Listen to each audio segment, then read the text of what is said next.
So today I'll speak about, thanks also for the slot, gives me the opportunity to speak about some work that we started some time ago and we are wrapping up recently. So the second part of the talk is actually the Newton Institute big scheme that we're part of. The framework gave us the opportunity to finish this up actually, so we're grateful for that. So this is work that has been done in collaboration with Mike Cates, Giulia Fofano, Yuval Ntuvori and Kevin Stratford. We're all in Edinburgh now. Mike is here, Giulia Fofano is in Gif-sur-Yvette. Yuval Ntuvori, who did a lot of simulation in the first part, is in Bordeaux, and Kevin Stratford in Edinburgh, but in a different building now, so we're all scattered. But I will speak about work that we've done where we took, so basically the idea of the whole talk is to try and simulate mixtures in which one of the components has a liquid crystal element in it. So in the first part of the talk I will be speaking about chiral liquid crystal and isotropic fluid. In the second part, colloidal particles and active nematic. So there is a lot of people who have worked on the physics of colloidal particle in liquid crystals. So this is of interest for many reasons.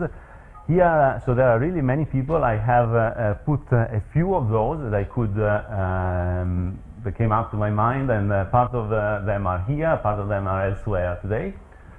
So one thing that people, so physicists get interested in this field is that if you put a colloidal particle in a liquid crystal, it will disrupt, typically, it will do something to the orientational order. It will typically disrupt it if there is some anchoring, for instance. So just to remind myself and you that we'll be speaking about chiral at the beginning. This is a simulation by Yuval Ntuvori with the colloidal particles with normal anchoring on its surface in a cholesteric liquid crystal, which you can see. So the colors follow the orientation of the cholesteric helix, essentially. So this is the particle which has a size which is 1 full pitch, roughly. It's a bit less than that, 3/4 I think is this one. And you see that the Saturn ring, which we saw before in some of Miha's simulation, gets twisted up. So one thing is when the disruption, so the disruption of the colloid or the orientational order by colloids usually results in topological defects. These topological defects can then be harnessed in to drive some pattern formation and self-organization. So that's why people get interested about this. So this is work in Ljubljana. In Ljubljana, people have worked a lot on colloids in liquid crystals, and I will speak firstly about colloids in liquid crystal. You will see that it's relevant to the emulsions, if you are wondering here. So if you put a colloid in liquid crystal with normal anchoring, you have a transition between two possible different regimes according to the strength of the anchoring and the size of the particle. So if you have strong anchoring, you get a dipolar configuration here, so a -1 defect, which comes as a +1 effective defect, which is introduced by the particle. Whereas if you have weak anchoring, you have a quadrupolar defect or a Saturn ring in 3 dimensions. So these are 2 minus a half in 2D. And what I was telling you before, people get excited because, so this is work done in Ljubljana, because if you exploit the fact that the topology is different, you can exploit the fact that the topology is different to give different long-range interaction between the particles, and then gives rise to different self-assembled structures. So we also worked on this in Edinburgh. So this work done with you again, Tiffany Wood, Andy Scofield, and Wilson Poon. And let me tell you, okay, so I told you that if you put a colloidal particles, it introduces defects. So there is a generic consequence that this has. If you have a colloidal particle here and a colloidal particle here, this will introduce elastic deformation and defects in 2 places. So it's better for the system to cut your losses, essentially, and put together the particles so that your deformation will be localized in one region. So this is a very generic and very pretty universal attraction, so a pretty universal force, which gives rise to an attraction, which will come when you have colloidal particle in liquid crystals. And for instance, we have exploited this generic attraction. So you see here that the colloids bunch together to minimize the distortion or the defects. You can exploit this attraction to create gels or wax-like structures like this. So these are not ordered at all, but they are made by exploiting this attraction that arises when you have colloidal particles in liquid crystals. So if you have enough concentration of liquid crystal, there is a transition from solid to liquid to solid, which sets in when essentially the defect network percolates. Okay, so this is driven completely by the anchoring. You need to have anchoring, you need to create defects. So there is another interesting interplay between colloidal particles and defects in liquid crystals. To speak about that, I will introduce blue phases of chiral liquid crystal that some of you have worked in, but so blue phases are pretty interesting phases which come up when you have a cholesteric. So a cholesteric is a liquid crystal with twists. So if it twists, you will want to twist in many directions. So you will stabilize structures like this, which are called double twist cylinders. So these double twist cylinders are cylinders. So they are, so you got the director along the z direction, and then the director field is twisting in the two directions perpendicular to the cylindrical axis. So this is a picture by Jim Chetna, which I found very useful when I was starting studying this many years ago, actually.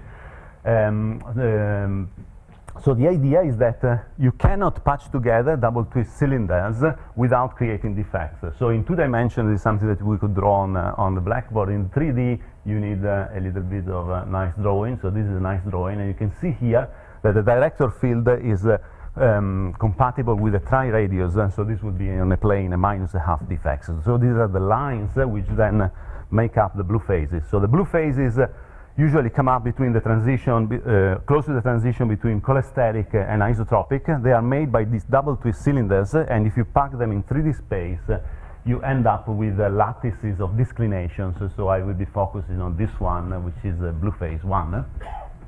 So they've been looked at for a long time in the 80s and 90s, and then recently, in the last 10 years, when we had good simulation, good computers to do 3D simulation, they've been studied quite a lot again. Okay, so now, why am I telling you this? So if you put a colloidal particle in a blue phase, and a blue phase has got the defects already. Okay, so this is work done by one of our organizers and a couple of our colleagues in the audience. So if you have a colloidal particles, one option, so say that there is no anchoring at all, that is just a sphere. If you put a sphere close or on top of one of these defects, you will avoid the need to create a defect, so you will save a bit of elastic energy. So this is more or less the same mechanism by which colloidal particles sit at an interface, that's so-called Pickering effect. Okay, so you gain energy, gain free energy, so it decreases, if you put the particles at the defects. So I call this defect masking, okay, just to not say all the things every time. So we worked on the related topic in the recent past as well.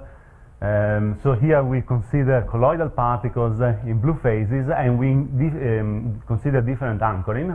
So this is a useful slide because it tells allows me to make the point that I have two interaction. There is a defect particle attraction, which is the one that Miha et al. Studied before, with these particles going to the defect lines in the blue phases.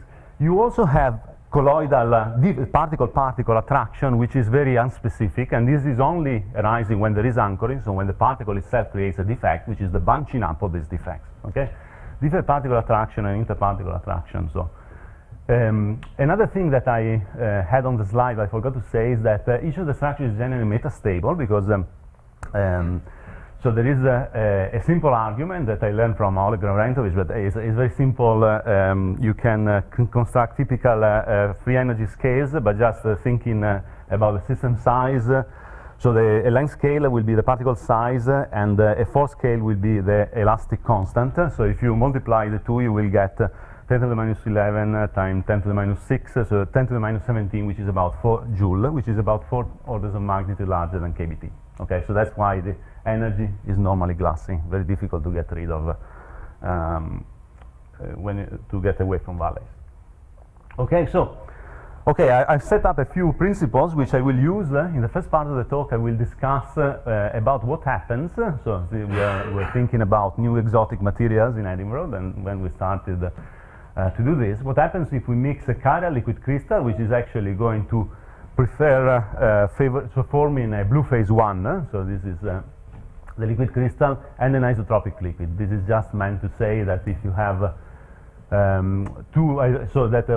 going to consider cases in which the two liquids are immiscible, so you want to favor phase separation, okay?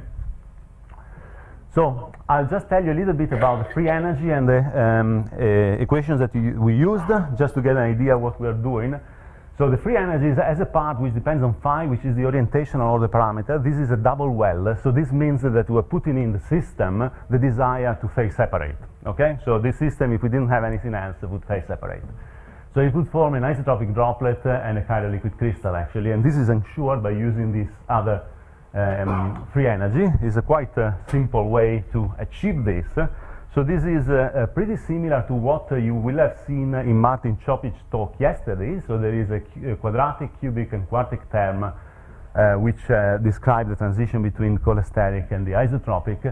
This gamma of phi depends on this compositional order parameter, which has got minima at -1 and 1, and it is designed so that in -1 we are in the isotropic phase, and in 1 we are in the cholesteric.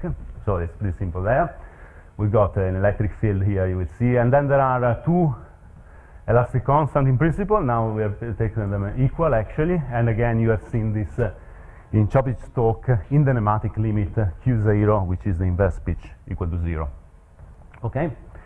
So once I have this equation, we can then write down some dynamic equations. So that's essentially what we are doing normally. So in this area of research, we are interested usually in the dynamics of this composite complex material. So just to, again, to show you what we are doing, so U here is the velocity field. So this equation is the Cahn-Hilliard equation, which is the equation for the compositional order parameter. It tells you that the fluxes, so fluxes are so the gradients in chemical potential will give you fluxes. So the system wants to be in chemical equilibrium with the constant chemical potential, which is mu, which is the functional derivative of this function, of this free energy integrated over phi.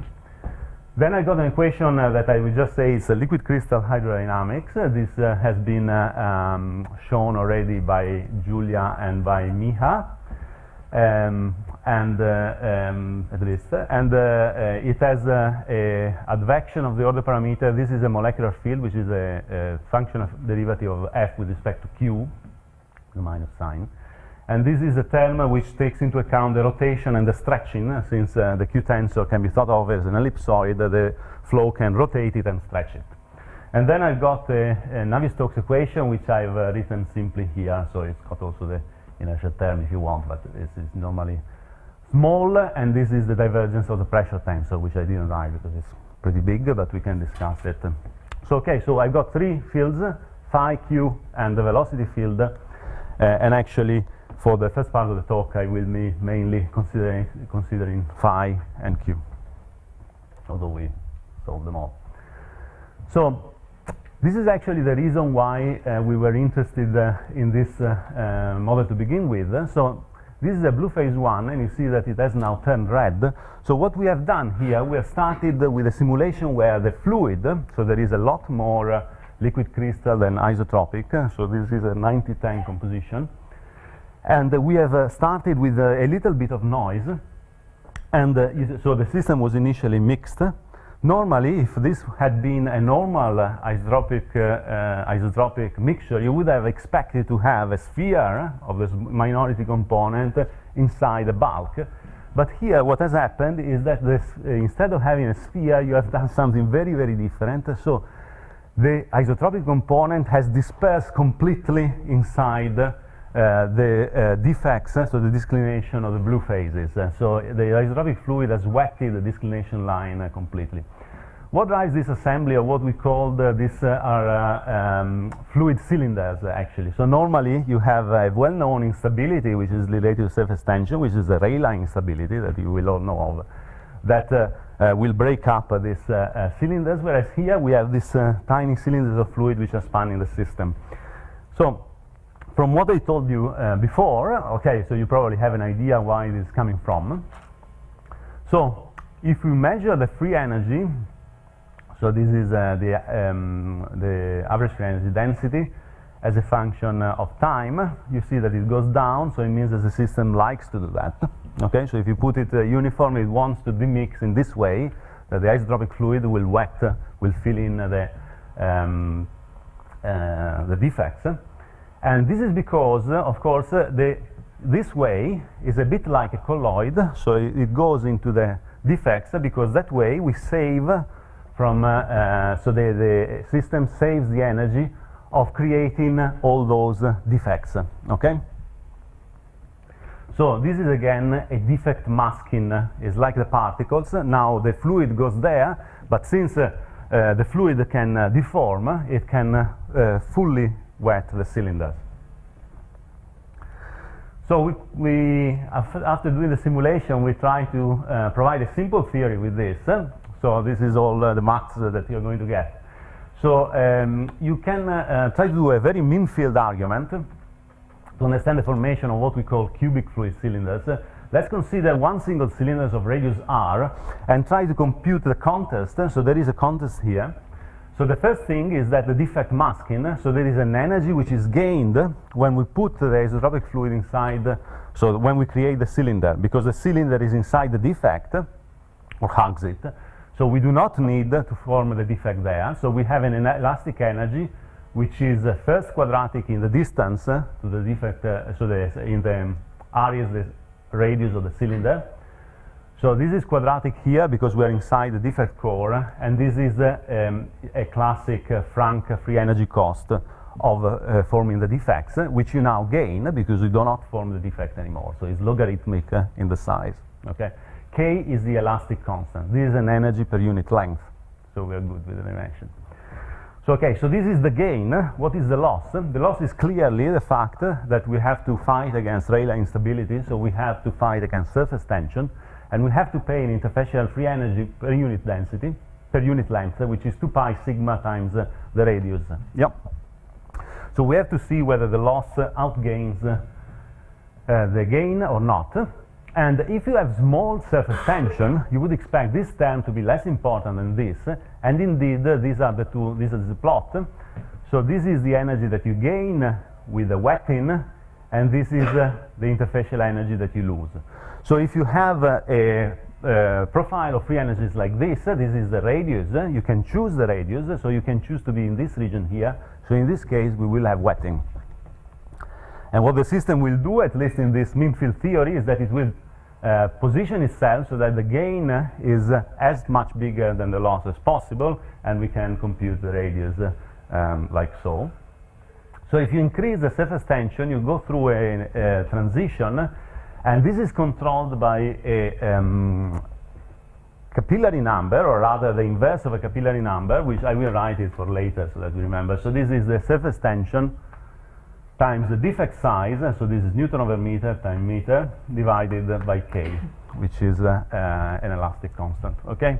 So if you tune this inverse capillary number, you can get to be just right so that the curve is tangent. This will be the critical point.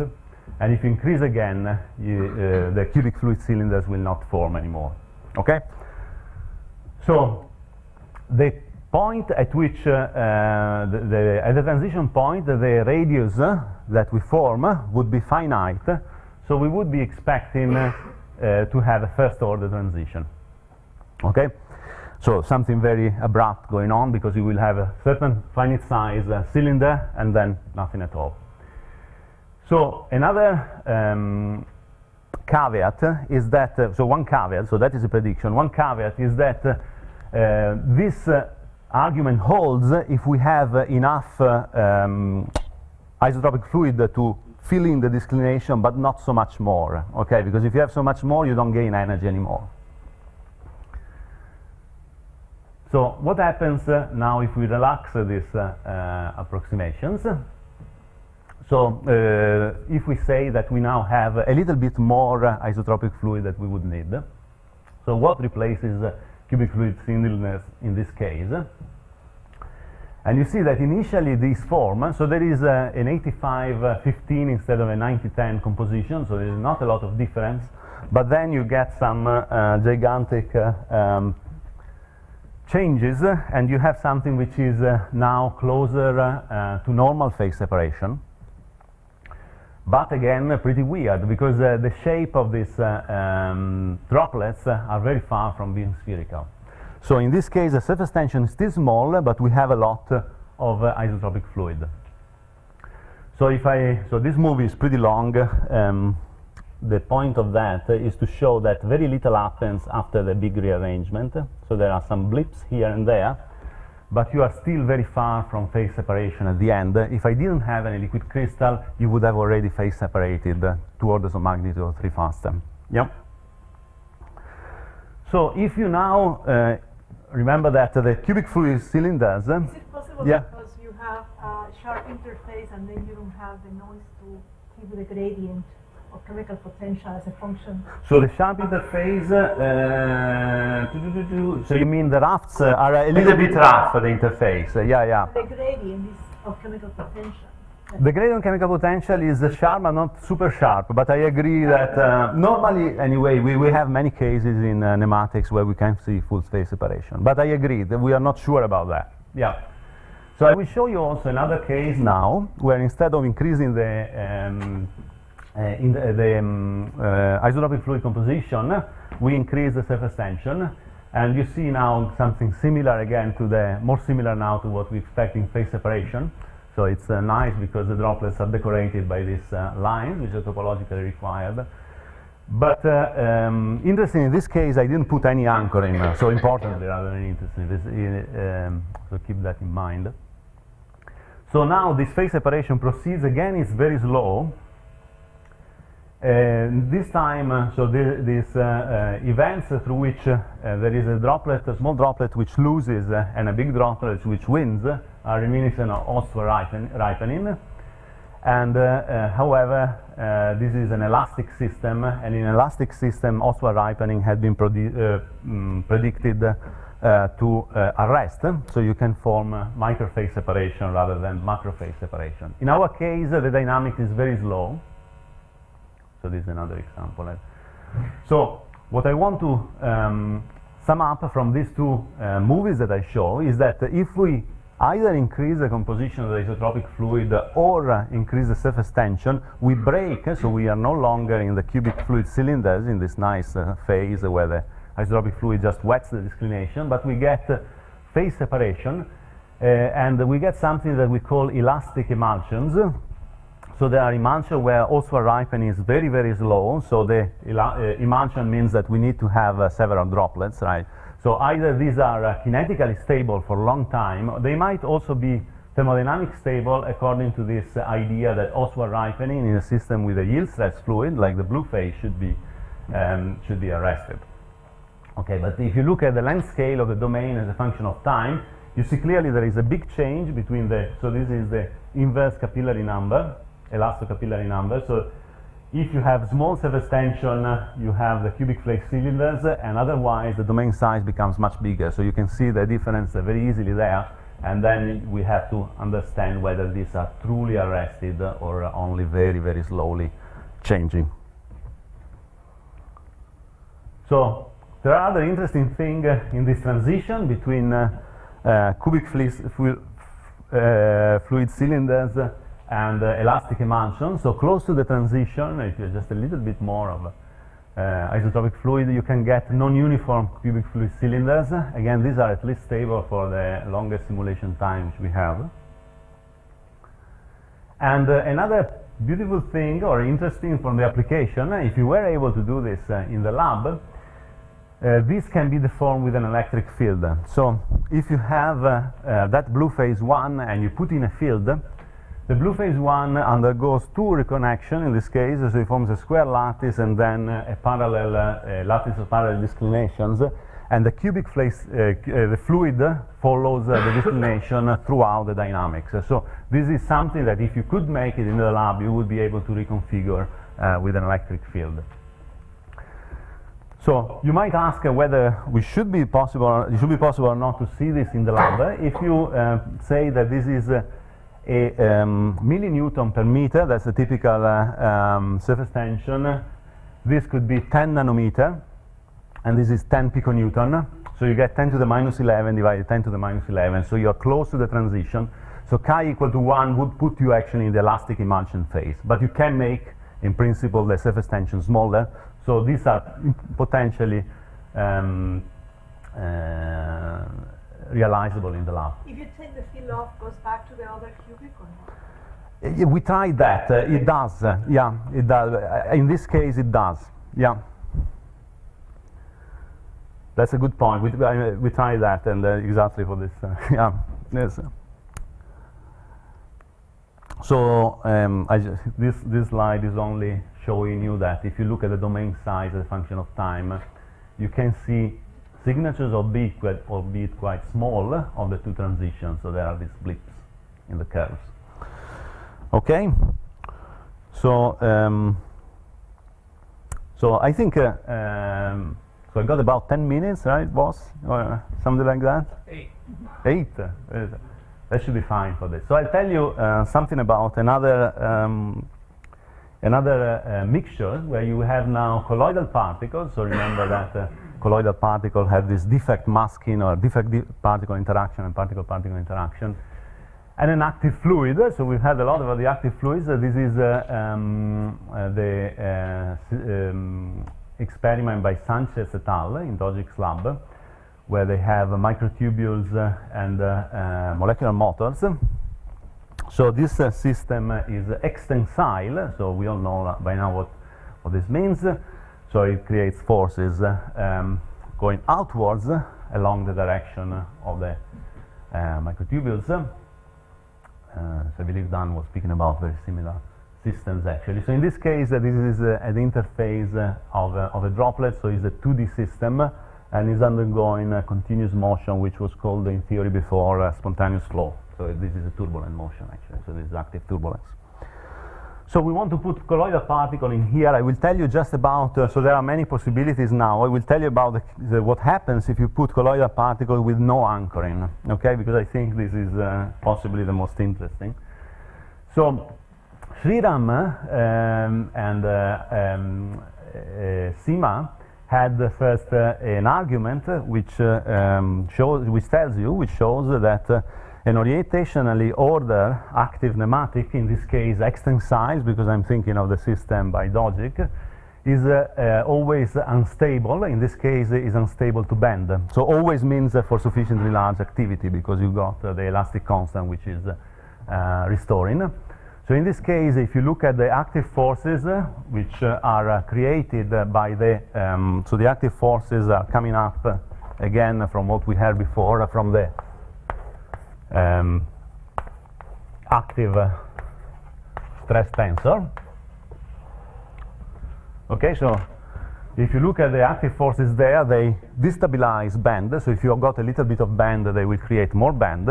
If you had a contractile, this would also be unstable in the nematic phase. So Julia was speaking that it's not unstable. Remember that it's in an isotropic phase. So if you're in the order phase, they would be both unstable, just in case you get confused.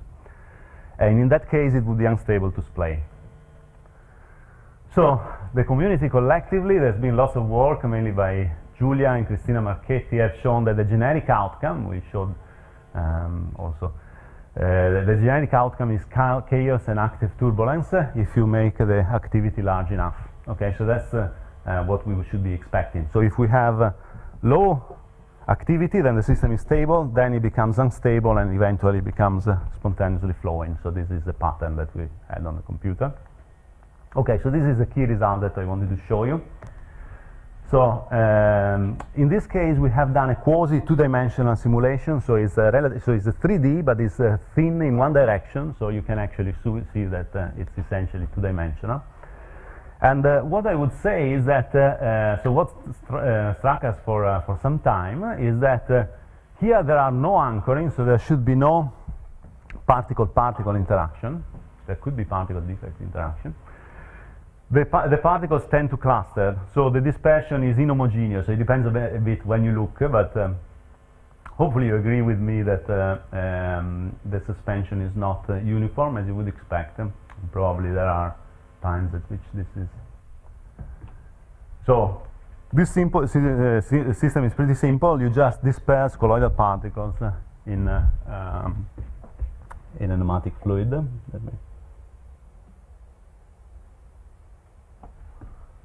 Yeah, so you have regions here of voids and regions where it's pretty compact. Yeah. Okay, so here it's a bit better. So, okay, so this is a system. So this is a passive nematic. How particles would be in a passive nematic without any anchoring, and this is how they are in an active extensile. Okay, so we want to understand what sets this clustering, and it took us a little bit. We think we have an answer, so I wanted to share this with you. So this is the velocity, the average modulus of velocity as a function of activity. So I've got zeta positive for extensile activity. So phi equal to 0 means no particles. So you see that you have a transition here, essentially. So this is a spontaneously flowing system when the velocity is non-zero. When the velocity is 0, everything is stable. So if you put the particles, they change a little bit, but not so much, right? So they change it actually in different ways according to contractile or extensile. Let's not get bogged down to this. So what I want to understand from this graph that we try to understand at length actually is that there is not much effect of the particles in this case. Okay, so then we looked at the so we try to quantify the clustering. So one way to quantify this is to break up your system in boxes and look at the change, the variance in the density. So if you had a system which is not very inhomogeneous, this should be small. So this is about here at 2, and then it goes high. So you see that clearly there is some kind of transition, right? So then we try to correlate things to what we know. So we knew two things in this system, that there is spontaneous flow. So the shaded area is where there is spontaneous flow. So notice that is exactly at the same point at which you have the onset of spontaneous flow. You could also think that this interaction is associated with the defects, which we know play such a large role in the passive. So here there ain't any defects. You see here there start to be some defects, but okay, I can still say that it's not quite the same point at which you see the transition. Okay, so what do we think is going on? We think that this is actually an example of what is called fluctuation dominated phase ordering or phase separation. Got 2 slides, so, yeah. And I got 2 minutes. So, yeah. So, our suggestion is that defect masking is not playing much of a role here. So thermodynamics in this system should not be relevant, we think. But the reason why the particles still cluster is this fluctuation-dominated phase ordering that I heard several years ago by Mustensir Barma. I really liked that talk, and I'm glad that we found an application. This is very related to another concept which is known as path coalescence. And the idea here, so Barma's system is a vibrated handkerchief, which I've witnessed. It's pretty nice. And if you have particles on the handkerchief, they will cluster. So it's a bit like a model for solute reorganization under turbulent flow, indeed. So the idea here is that particles cluster, like in the Barma model, because they share more or less the same history. So we have a highly correlated noise, in inverted commas, because this is this spontaneous flow or even active turbulence, and particles which are close experience more or less the same history.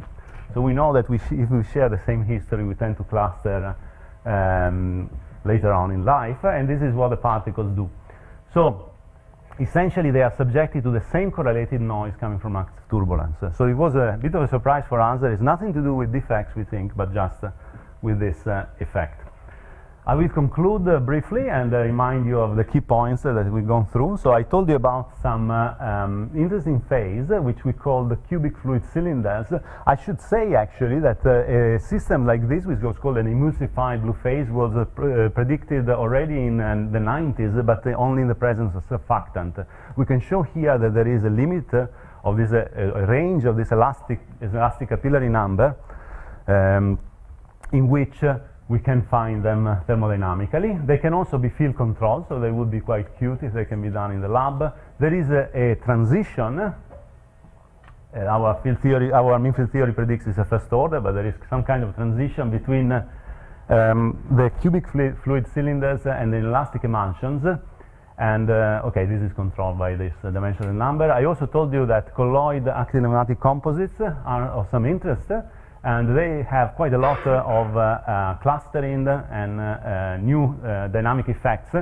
The one that I wished to single out today was this dynamic clustering, which we believe is due to something which was known as fluctuation-dominated phase ordering in a very different context.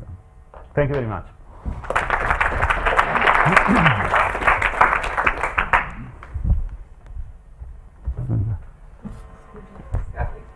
So can you say a bit more about the sharing history? I didn't quite understand. So so imagine that so the noise. So if you have only noise, you wouldn't have any clustering. But now the noise is correlated. So if the particles are close together, they will have got a history of forces which is more or less the same, and they end up more or less in the same place. Now the systems are all chaotic, but you can still make this this analogy, essentially. Yeah. Julia. You need colloids for this, so if you just had passive traces. Yeah. So after we understood it, so the nice thing about the colloids is that they also interact with the defects, with the traces. Would be a bit harder, but that's exactly what I want to do. I want to try traces should do the same, but with the colloids you have both the defects part, which is not so you in case it starts to become important, you would capture that, and you could also do 3D, so also with both with traces. But I think the same phenomenon should occur with traces. Yes. So I denied Shurram asking a question at the last talk, so he's flipping out. I got used to it actually. You could have just gone ahead. That's all right. Actually, related to Julia's question. Okay, I changed my mind. We'll have Tom answer. Imagine you had a properly aligned nematic, but with fluctuation, just ordinary director fluctuation. Yeah. And you had a bunch of hard particles there, no hydrodynamics, just particles moving with the speed given by the divergence of the Q tensor. Okay, so still active. Yeah. I mean, the only active thing is that the particles sense the local div Q and move according to it. Mm-hmm. So that probably reproduce some of your phenomenology, right? Your I don't know. I think you might be right, because if you have it depends how correlated this. So if you have correlated noise, well, the div Q it is correlated. So if the correlation are long enough range, then you probably see this effect. Yeah. So Tom has a question, and Monica has a question, and Martin's shaking his head no. So I'd like to hear what Martin has to say. Martin. Oh yeah. Martin, you were shaking your head no. What were you going to say? You were shaking your head no while Shurram was talking. It's putting pressure. Many people were doing it, but I was looking at you. What do you mean? Nematic fluctuations are essentially not quite white noise, but noise on all landscapes. So this would probably kill this. Okay, Tom. Tom is first, of course. So it seems to me, I mean, your starting point must have been you put the isotropic fluid and a liquid crystal in a homogeneous mixture. Yeah. Which, so that means, as a practical matter, you have to be able to start with a mixture that hasn't yet phase separated. So when you cool down, that would be the cool. Yeah. I mean, it seems to me that there are a lot of kinetic constraints. So you're right. However, we did also simulation where we initialized as tiny little droplets. But it's still homogeneously distributed. Yeah, they were. Yeah. Because if you phase separate, So you want to start with a big droplet. before you go to the blue phase, right? Then I don't see how you're going to get the isotropic fluid in. Oh, he's going to. Well, no, but then he has to mix it. But in terms of, just It can be What- imbibed by what- capillary forces along the D. Thank you. Yeah. All right, we're gonna have one last question. Monica, it's a good Monica, point, please yes. phrase your question in the form of a question. What is the length scale of your cubic phase determined by gamma, exponential of gamma? What is the scaling of? I was speaking about The cubic phase. the cubic phase is determined is essentially proportional to the pitch of the cholestatic helix. Great. That was great. That was great. All right. That was perfect. All right. Let's thank Davide again and all the speakers.